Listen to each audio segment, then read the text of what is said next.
Sahabat peradaban kasih ekologis yang terkasih, selamat berjumpa dalam Renungan Harian bersama saya, Romo Alois Budi Purnomo PR, melalui channel ini.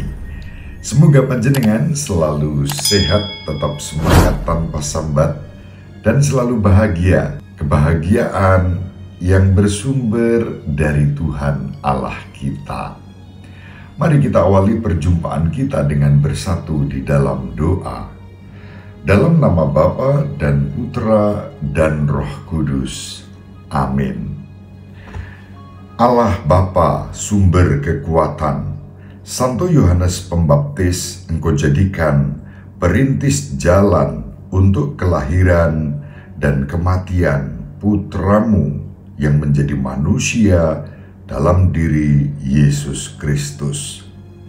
Bantulah kami agar kami dengan tekun berjuang untuk mewartakan sukacita Injil-Mu sebagaimana Dia yang telah gugur sebagai martir kebenaran dan keadilan.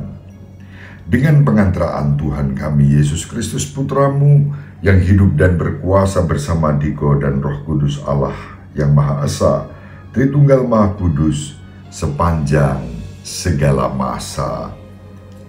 Amin. Dalam nama Bapa dan Putra dan Roh Kudus. Amin. Sahabat peradaban kasih ekologis yang terkasih, kita akan membaca bacaan yang pertama dari surat pertama Rasul Paulus kepada jemaat di Korintus. Dari Paulus yang oleh kehendak Allah dipanggil menjadi Rasul Kristus Yesus, dan dari Sostenes, saudara kita, kepada jemaat Allah di Korintus, yaitu mereka yang dikuduskan dalam Kristus Yesus dan yang dipanggil menjadi orang kudus, serta kepada saudara sekalian dimanapun yang berseru kepada nama Yesus Kristus, Tuhan mereka dan Tuhan kita. Kasih karunia dan damai sejahtera dari Allah Bapa kita dan dari Tuhan kita Yesus menyertai kalian. Aku senantiasa mengucap syukur kepada Allahku karena kalian, atas kasih karunia Allah yang dianugerahkannya kepada kalian dalam Kristus Yesus. Sebab di dalam Kristus, kalian telah menjadi kaya dalam segala hal, dalam segala macam perkataan dan pengetahuan, sesuai dengan kesaksian tentang Kristus yang telah diteguhkan di antara kalian, sehingga kalian tidak kekurangan sesuatu karunia pun, sementara kalian menantikan penampakan Tuhan kita Yesus Kristus. Dia juga akan meneguhkan kalian sampai kesudahannya, sehingga kalian tidak bercacat pada hari Tuhan kita Yesus Kristus. Sebab setialah Allah yang telah memanggil kalian kepada persekutuan dengan Putranya Yesus Kristus Tuhan kita. Demikianlah sabda Tuhan. Syukur kepada Allah. Sahabat peradaban kasih ekologis yang terkasih, mulai hari ini kita membaca bacaan pertama surat Santo Paulus kepada umat di Korintus, khususnya surat yang pertama. Surat yang pertama kepada umat di Korintus akan kita baca selama 3 minggu ke depan menurut penanggalan liturgi Gereja Katolik Roma.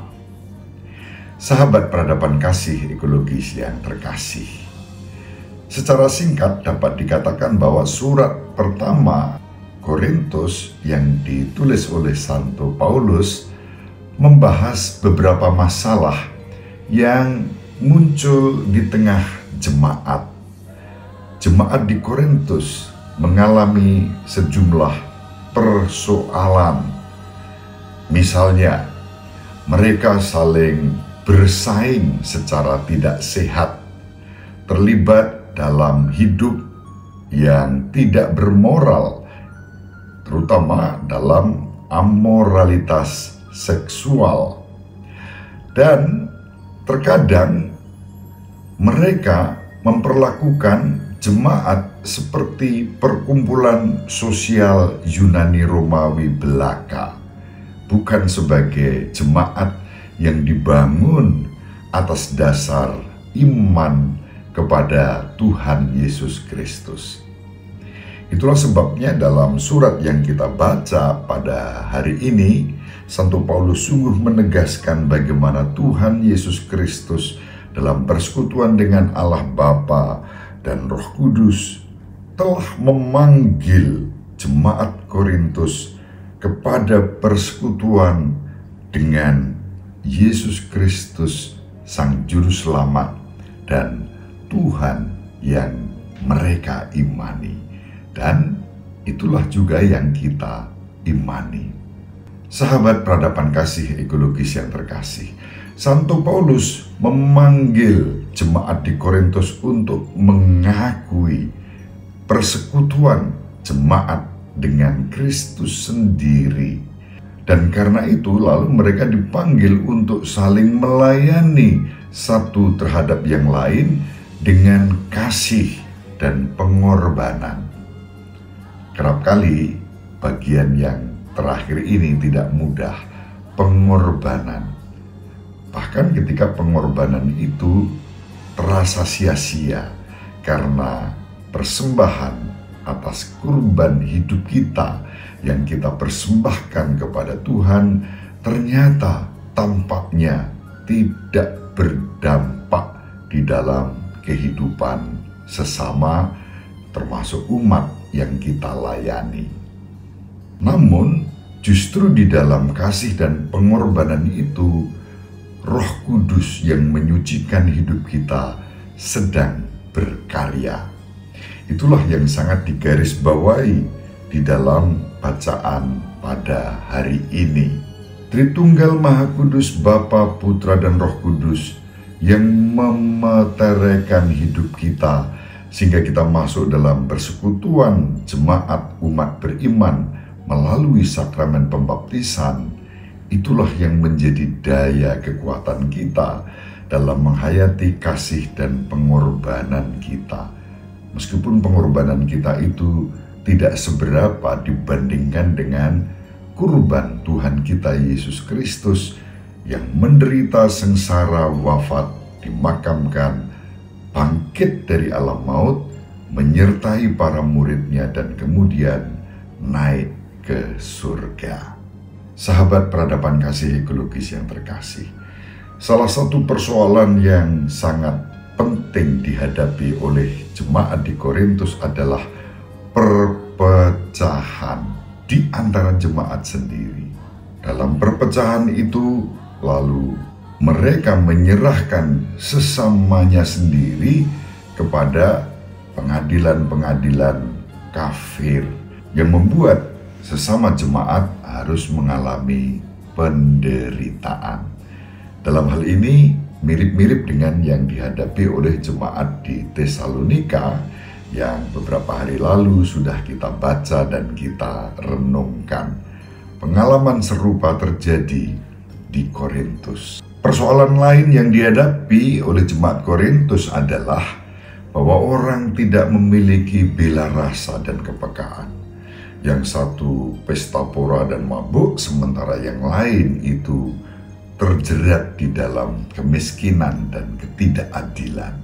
Nanti pada bagian-bagian selanjutnya kita akan membaca bagaimana Santo Paulus mengajak umat di Korintus untuk memandang salib Kristus agar salib Kristus itu menjadi sumber kekuatan di dalam kasih dan pengorbanan yang mestinya dihayati oleh murid-murid Kristus. Santo Paulus juga nantinya akan berbicara, menulis tentang peranan Roh Kudus, tentang bagaimana sakramen baptis dan ekaristi itu mestinya menjadi sakramen-sakramen yang mempersatukan, bukan yang memecah belah. Kata kuncinya kasih dan pengorbanan. Sahabat peradaban kasih ekologis yang terkasih, hari ini juga merupakan peringatan wajib kemartiran Santo Yohanes Pembaptis. Kita tahu Santo Yohanes Pembaptis adalah sang pembuka jalan bagi kedatangan Tuhan kita Yesus Kristus. Kasih, pengorbanan, dan kemartirannya sesungguhnya mempersiapkan kasih dan pengorbanan serta kematian Kristus sendiri. Sahabat peradaban kasih ekologis yang terkasih, kemartiran Santo Yohanes Pembaptis dialami pada masa pemerintahan Herodes, dan Herodes di sini yang dimaksudkan adalah Herodes Antipas, putra dari Herodes Agung. Kemartiran Santo Yohanes Pembaptis, sebagaimana tadi saya sampaikan, merupakan penanda persiapan bagi wafat Kristus sendiri. Injil Markus bab 9 ayat 12 dan Injil Markus bab 10 ayat 32 dan 34 memberikan dasar tentang hal ini. Kecuali itu, kemartiran Santo Yohanes Pembaptis juga menjadi antisipasi dan persiapan bagi kemartiran para pengaku iman akan Tuhan kita Yesus Kristus pada masa gereja perdana nanti. Itu direnungkan dalam kitab Wahyu bab 20 ayat 4 dan kemudian diteguhkan, dijelaskan dalam Katekismus Gereja Katolik nomor 523. Sahabat peradaban kasih ekologis yang terkasih, siapakah Herodes Antipas itu? Tadi sudah saya katakan, dia adalah salah satu putra dari Herodes Agung. Dalam sejarah, sesudah Herodes Agung meninggal antara tahun 4 sampai 1 sebelum Masehi, Kaisar Romawi Agustus membagi kerajaan di Palestina di antara 3 putra Herodes.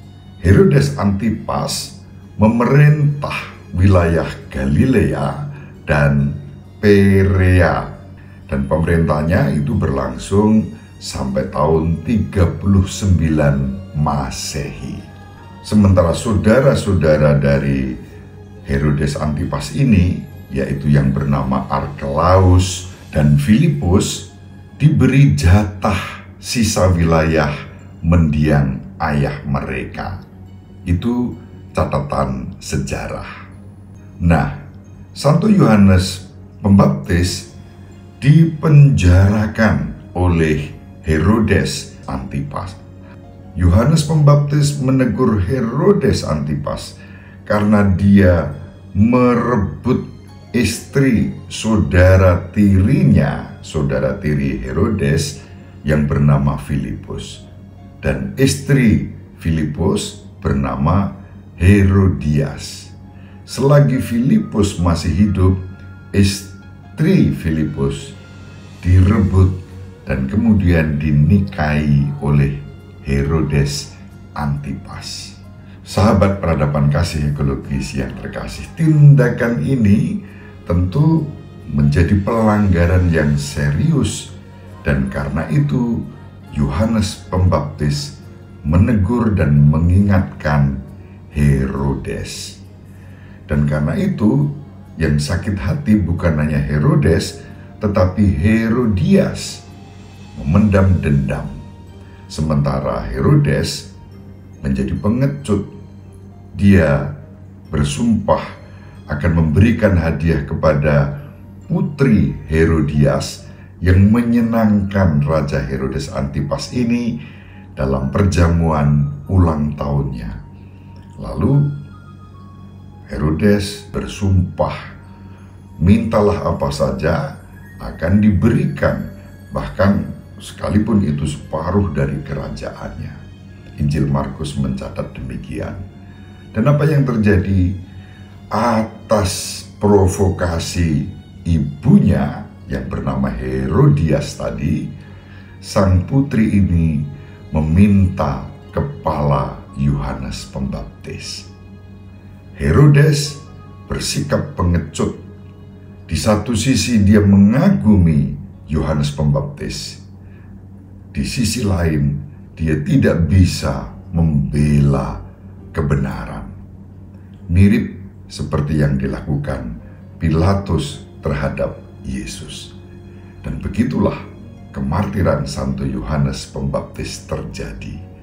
Dia dipenggal kepalanya oleh Herodes atas permintaan Herodias melalui putrinya, dan kemartiran dalam kasih pengorbanan Santo Yohanes Pembaptis terjadi.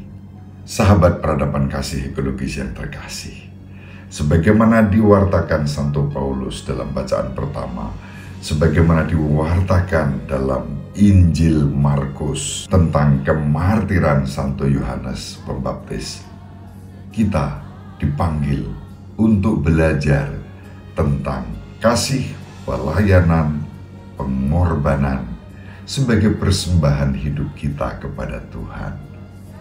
Mari kita saling mendoakan agar kita diberi rahmat untuk mampu menghayati kasih, pengorbanan di dalam setiap pelayanan kita sebagai persembahan kita bagi Tuhan kita Yesus Kristus yang telah lebih dahulu mengasihi dan berkorban dengan menyerahkan nyawanya sebagai tebusan bagi kita dan bagi semua orang.